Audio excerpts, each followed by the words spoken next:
नमस्कार, स्वागत है आपका। मैं हूं आपके साथ आहना पुंज। तो छत्तीसगढ़ में विकास के लिए उड़न खटोला चढ़ पड़ा है, लेकिन कांग्रेस को ये विकास दिखाई नहीं दे रहा। मुख्यमंत्री विष्णुदेव साय दिन रात गांव-गांव जाकर औचक निरीक्षण करते हैं। भ्रष्टाचार पर सीधी कार्रवाई, सीधा समाधान होता है। कांग्रेस कहती है यह सब टाइम पास है। क्या वाकई में जनता की चौपाल में सीधी भागीदारी कांग्रेस को टाइम पास लगती है? मुद्दे पर चर्चा करेंगे, लेकिन उससे पहले जानेंगे माननीय क्या कहते हैं। किसी को पता नहीं था कि हम यहाँ आने वाले हैं और यहाँ पर गाँव वालों के साथ बैठ के बातचीत किए हैं और सरकार की जो योजना है उसके विषय में पूछताछ किए हैं। इसमें हम स्वयं, हमारे मंत्रीगण, हमारे विधायक सांसदगण लगातार समाधान शिविर में जा रहे हैं और समाधान शिविर में हमारे अधिकारीगण जो प्रथम चरण में जनता से आवेदन लिए हैं उसका निराकरण का रिपोर्ट कार्ड प्रस्तुत कर रहे हैं। भारतीय जनता पार्टी के पास काम है क्या? आप गांव में देखेंगे, गांव में 1 रुपए का काम नहीं है। ग्रामीण अर्थव्यवस्था पूरी तरह से चौपट हो चुका है। जो गांव में हमारी सरकार योजना चलाई थी उसको बंद कर दिया है। तो इसलिए तो ये सुशासन तिहार के नाम से गांव में जाकर सरकार सिर्फ टाइम पास करने का काम कर रही है। ये नहीं, हमने ये नहीं कह रहे हैं सरकार के लोग ही इसके सवाल खड़ा करने हैं। आखिर गांव में कुछ है ही नहीं, तो फिर सरकार सुशासन तिहार सिर्फ काम न करके सिर्फ टाइम पास करने के लिए निकली है। इसका उनसे विशेष कोई औचित्य नहीं दिखता है। अगर काम करना हो तो काम करने वालों के लिए कोई उत्सव मनाने की आवश्यकता नहीं है। आपने कोई एक सप्ताह 10 दिन का समय डिसाइड किया होता, उतने में आवेदन मंगा करके उसमें कार्रवाई करना चाहिए था। ये तो बेवजह लोगों को जो है सुबह से शाम तक आते हो, शाम को पूछो उनको कि तुम्हारा समस्या का समाधान हुआ, तो बोलते हो तो कुछ बताए नहीं। उन्होंने कुछ किया तो है नहीं, और जब कोई व्यक्ति कुछ करता नहीं है तो खाली वो प्रश्न उठाने का ही काम करता है। 5 साल तो आपके भी थे ना, आपने कुछ किया हो तो बताओ। मैं तो राजधानी का विधायक हूँ। अगर राजधानी में आपका सुशासन था और 15 साल तक रायपुर में आपकी मेयर थी, नगर निगम आपका था, तो कुछ 2, 4, 5 काम गिना दो जिसको जनहित में आपने किए हो। तो तमाम यहाँ पर सवाल करेंगे, जवाब भी जनता का लिया जाएगा। हमारे साथ विमल चोपड़ा बीजेपी प्रवक्ता थोड़ी देर में जुड़ जाएंगे। धनंजय ठाकुर कांग्रेस प्रवक्ता हमारे साथ जुड़ चुके हैं। बाबूलाल शर्मा वरिष्ठ पत्रकार हैं, वो भी हमारे साथ जुड़ चुके हैं। धनंजय जी, बहुत बहुत स्वागत आपका। आपसे समझना चाहेंगे, आप लोगों को ये टाइम पास क्यों लगता है? देखिए आहना जी, ये टाइम पास इसलिए लगता है कि जिस प्रकार से सरकार का खुद का बयान आया है कि सुशासन तिहार में 40 लाख आवेदन जनता का मिला है, जिसमें 10 लाख आवेदन प्रधानमंत्री आवास के, उसके अलावा राजस्व का मामला है और 35,000 आवेदन आए हैं सड़क बनाने के लिए और 35,000 से अधिक आवेदन आए हैं पुल पुलिया के निर्माण के लिए। और जो जिस प्रकार से बाकी जो आवेदन है, लगभग 40 लाख आवेदन है, तो ये सरकार के 1.5 साल के कार्यक्रम पर तो पलीता लग गया ना। दूसरी बड़ी बात, सरकार कह रही कि हमने लगभग 39 लाख आवेदनों का निराकरण कर दिया है। और निराकरण कैसे किए हैं? जैसे प्रधानमंत्री आवास है, 10 लाख जनता मांग रही है, 18 लाख का आवेदन पहले ले चुके थे, 10 लाख या 28 लाख प्रधानमंत्री आवास है। तो भाई जनता को आपने क्या 10 लाख प्रधानमंत्री आवास स्वीकृत कर दिए क्या? इनके जो अधिकारी हैं, सरकार में जो बैठे लोग हैं, वो तो 10 लाख आवेदन में लिख दिए हैं, पात्र अपात्र के अनुसार भविष्य निराकरण किया जाएगा। उसके लिए कोई बजट ही नहीं है। जब आप कोई बजट नहीं आपके पास में, तो आप तो उस आवेदन में खेल दिए ना। 35,000 से अधिक सड़क का मैंने कहा है, ग्रामीण क्षेत्रों में सड़क का, और 35,000 से अधिक पुल पुलिया का आवेदन है। आपने कितना पुल पुलिया स्वीकृत किया? उसके अलावा मैंने जैसे राजस्व का मसला बताया, मैं शिक्षा विभाग का मामला बताया हूँ, उसके अलावा बहुत सारे और डिमांड्स के जो लेटर है उस पर मैं चर्चा ही नहीं कर रहा हूँ। तो भाई आप सुशासन तिहार नहीं कर रहे। सुशासन का तात्पर्य ये होता है कि आपने 1.5 साल में इतना अच्छा काम कर दिया है कि यहाँ किसी प्रकार से कोई समस्या नहीं है, हर काम को आपने कर दिया। फिर 40 लाख आवेदन कैसे आए? पहली बात, इनके ही मंत्री रहे हैं बृजमोहन अग्रवाल जी, वो भी तो 6 पत्र लिख चुके हैं सरकार के कामों को लेकर, नाराजगी जाहिर कर चुके हैं कि कोई काम नहीं हो रहा। ननकी राम कंवर भारतीय जनता पार्टी के पूर्व गृह मंत्री हैं, सरकार के रहे हैं, भाजपा के बड़े नेता है, कद्दावर नेता, वो तो कह रहे हैं छत्तीसगढ़ में सरकार नाम की चीज नहीं है।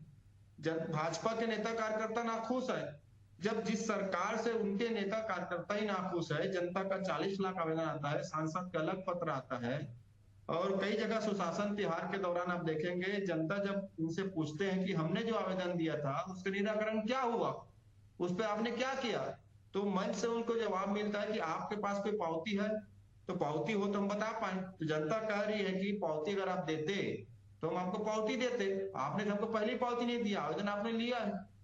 उसके बाद वहां विवाद होता, अधिकारी मैदान छोड़ के भागने लग जाते हैं। कई जगह ये बातें सामने आई हैं। तो भाई सवाल तो उठता है ना, और जनता जब सवाल उठा रही है तो उस सवाल को हम आगे बढ़ा रहे हैं। तो ये सुशासन तिहार नहीं है, ये विज्ञापन तिहार है।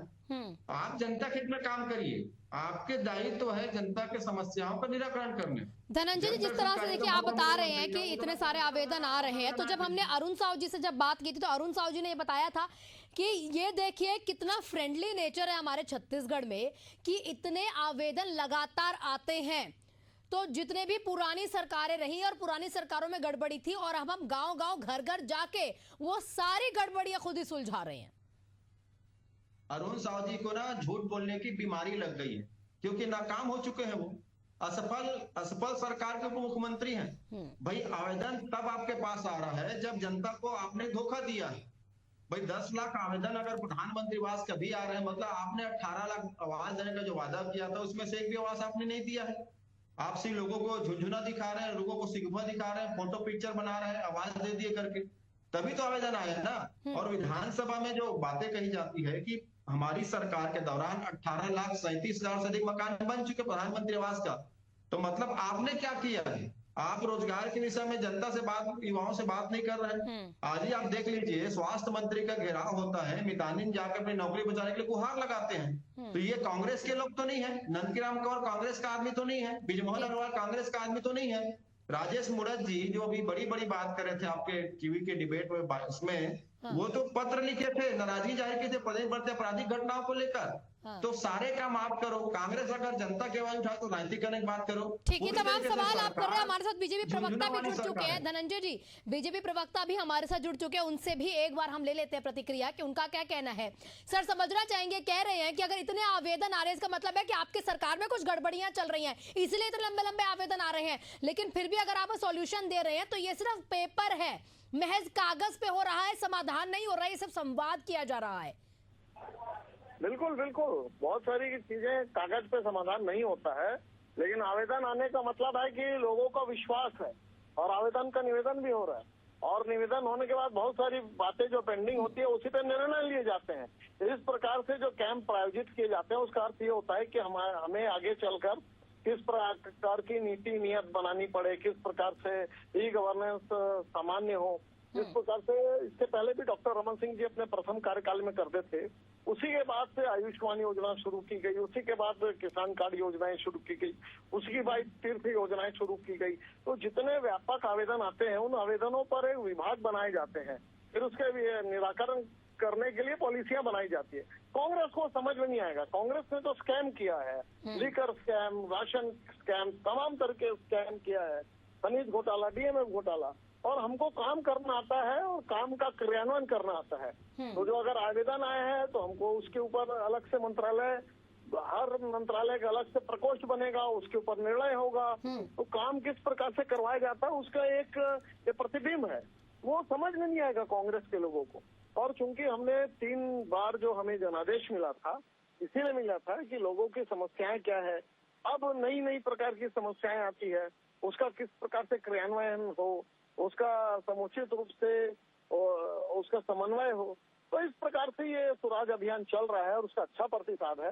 और आगे भी नहीं, राजीव जी, धनंजय जी कह रहे हैं कि ये सिर्फ मात्र पेपर्स में, अगर देखा जाए तो यहाँ पर समाधान नहीं हो रहा है, बहुत सारी गड़बड़ियां हैं, उनका ये कहना है। और साथ में वो पूरा डेटा लेकर आए अपने साथ। धनंजय जी, वो डेटा लेकर घूमे ना, कोई दिक्कत नहीं है। समाधान त्वरित नहीं होता है, कुछ समाधान त्वरित हो रहा है, कुछ समाधान जो नहीं हो रहा है, जो नीति नियम और कायदे के हैं वो समाधान के लिए एक प्रकोष्ठ आ रही हूँ धनंजय जी, आ रही हूँ। बिल्कुल बिल्कुल आना जी, मेरे ओर से एक सवाल पूछ लीजिए। वो 10 लाख प्रधानमंत्री आवास के आवेदन आए तो कितने आवास स्वीकृत करे, एक बार पूछ लीजिए। हाँ बिल्कुल बिल्कुल चल रहा है, उस पर काम चल रहा है धनंजय जी, आप निश्चित रहिए। कितना स्वीकृत किए, जितने भी आवेदन कितना स्वीकृत हुआ? 50% पूर्ण हो चुके हैं और जो नहीं हुए हैं अभी 10 लाख प्रधानमंत्री की मांग जनता ने किया है, हम एक नया आपने कितना रिकॉर्ड क्यों स्वीकृत किया सुशासन तिहार में? धनंजय जी, आपको इस लोकप्रिय चैनल के माध्यम से मैं आपको खुशखबरी दूं कि हम एक बड़े रिकॉर्ड की ओर बढ़ रहे हैं। और वो आज नहीं है, मैं जब नियत तिथि आएगी उस दिन आपको भी हम बुलाएंगे, सम्मान बैठाएंगे, जितने हितग्राही उनको भी बुलाया जाएगा। अलग अलग जगह में, रूरल सेक्टर में, अर्बन सेक्टर में प्रधानमंत्री आवास की बातचीत चल रही है। हाँ ठीक, तो कहीं ना कहीं हम समाधान की ओर, और ये भी आप कहना चाह रहे हैं कि जब हम जनता के बीच जाते हैं तो जनता के बीच जितने भी वो शिकायतें रखते हैं उसको समाधान भी किया जाए ऑन द स्पॉट। अगर कोई अधिकारी यहाँ पर काम में गड़बड़ी करता दिखाई देता है तो उसे भी निकाल दिया जाता है। हमारे साथ बाबूलाल जी भी जुड़े हुए हैं। बाबूलाल जी, लगातार बीजेपी की तरफ से ये भी इल्जाम लगते हैं कि कांग्रेस के शासन में कभी भी ऐसी सख्ती नहीं हुई है, कभी भी कोई भी जो मुख्यमंत्री है वो जनता के बीच जाकर इस तरह के कार्यक्रम नहीं करते। यही वजह है कि कांग्रेस सवाल उठाती है। हर शासन में मुख्यमंत्री किसी न किसी माध्यम से जनता के बीच जाने का प्रयोजन करते हैं। हाँ। कोई भी शासन आज तक मैंने ऐसा नहीं देखा है, मध्य प्रदेश कार्यकाल के दौर से देख रहा हूँ, जो मुख्यमंत्री जनता के बीच न जाना चाहता हो। जाते हैं, सबके अपने अपने तरीके होते हैं। सबसे पहले आपकी सरकार आपके द्वार के माध्यम से जो है स्टॉल लगा करके जो है समाधान देखा जाता था, निराकरण किया जाता था। वहां भी सीएम जाते थे, सरकार आपके द्वार आपके स्तर पर भी जाते थे।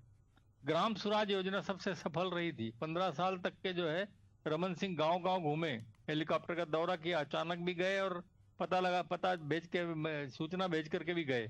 और वहां पर एक अच्छी बात उनके दौर में मुझे ये लगी थी कि वो सिर्फ तात्कालिक निराकरण पर उतना ध्यान नहीं देते थे जितना वो समस्याओं को गहराई से समझने में देते थे। जब गहराई से समझ लेते थे तो उनको एक बात समझ में आई उनके दौरे में कि पीडीएफ में कुछ गड़बड़ियां हैं। तो उन्होंने पीडीएफ को बहुत अच्छी स्थिति में लाने का पूरा प्रयास किया। यही किसी मुख्यमंत्री को करना चाहिए कि मूल बात क्या है, समस्याएं क्यों पैदा हो रही हैं।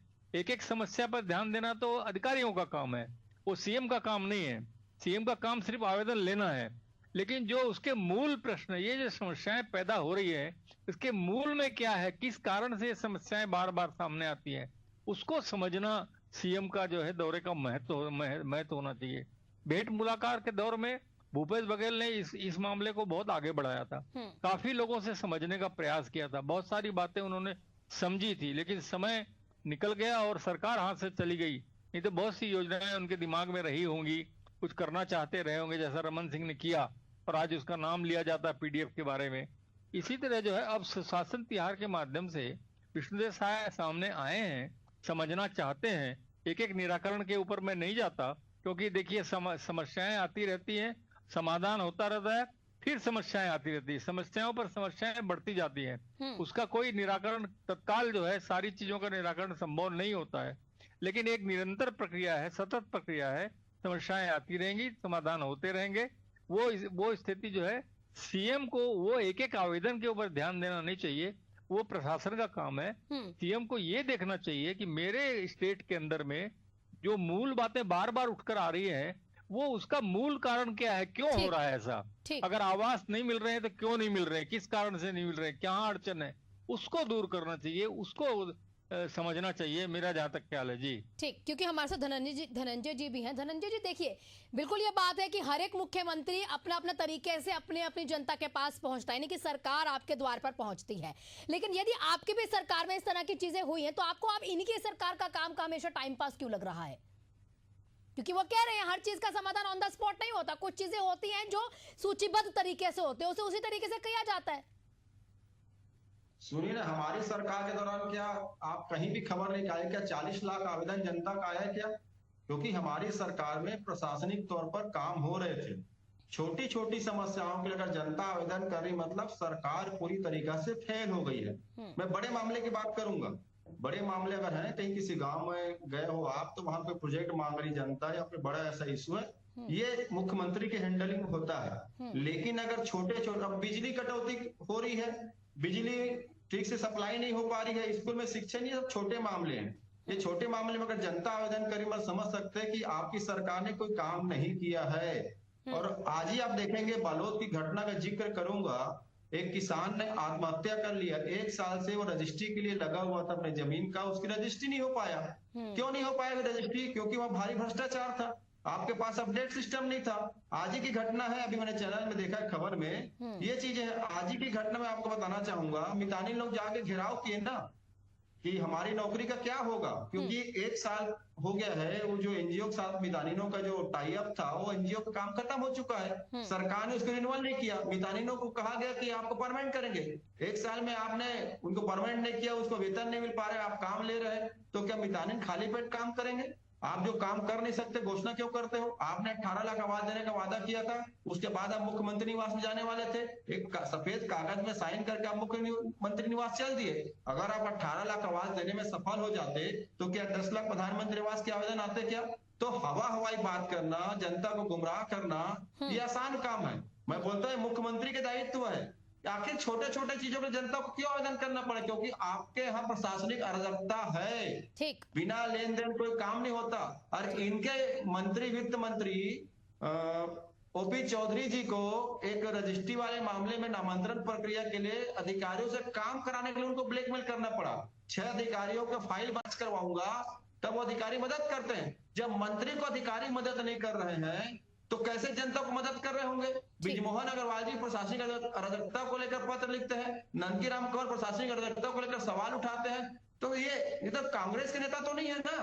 तो आपके सिस्टम काम कर नहीं रहा है, मुख्यमंत्री जी को फुर्सत नहीं है और कोई किसी चीज में नियंत्रण नहीं है। छोटे छोटे आवेदन क्यों आ रहे मुख्यमंत्री जी? ठीक, हमारे साथ राजीव जी भी है, धनंजय जी, राजीव जी भी है, उनसे भी पूछ लेते हैं। राजीव जी, देखिए वो कह रहे हैं कि अगर इतने आवेदन आ रहे हैं, इसका मतलब है कि इतने आवेदनों का मतलब ही है कि कहीं ना कहीं कुछ गड़बड़ है।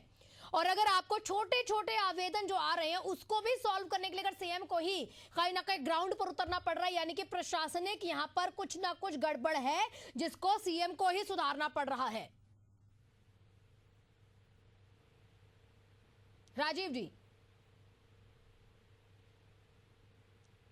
चलिए दोबारा कोशिश करेंगे राजीव जी के साथ संपर्क साधने की। बाबूलाल जी से समझ लेते हैं। बाबूलाल जी, देखिए यहाँ पर कांग्रेस का कहना है कि जो छोटे छोटे यहाँ एप्लीकेशंस आ रही है, उन एप्लीकेशन से तो ये साफ हो जाता है ना कि भाई उस जगह पर जो भी अधिकारी है उस काम को ठीक से नहीं कर रहा है। और अगर इतनी मात्रा में आवेदन आ रहे हैं, इतनी मात्रा में शिकायतें हैं लोगों को वहां पर,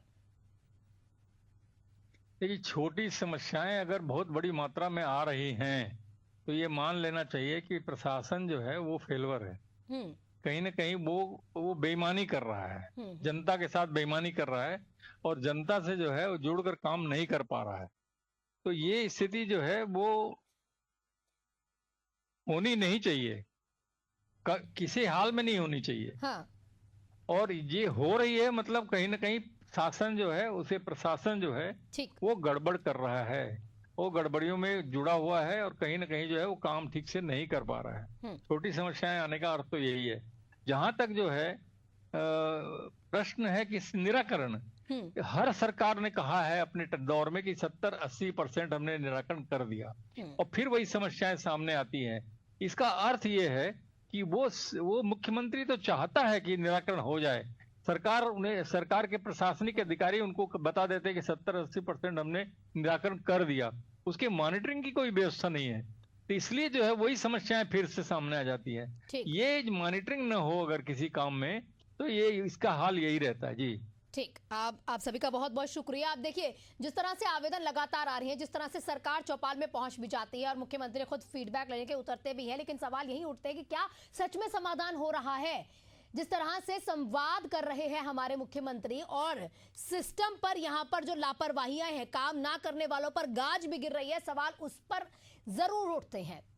सवालों के जवाब लेने के लिए मैदान में अगर वो जाते हैं तो साफ देखा भी जा सकता है कि ये सुशासन ही है और किस तरह से वो काम कर रहे हैं ये भी आप देख सकते हैं। क्योंकि आपके गांव में एकदम से अगर मुख्यमंत्री पहुंच जाते हैं और जानने की कोशिश करते हैं कि अगर आपके यहाँ के अधिकारी काम नहीं करेंगे तो मैं आपके लिए आपके सामने बैठा हूं, आप मुझे बताइए।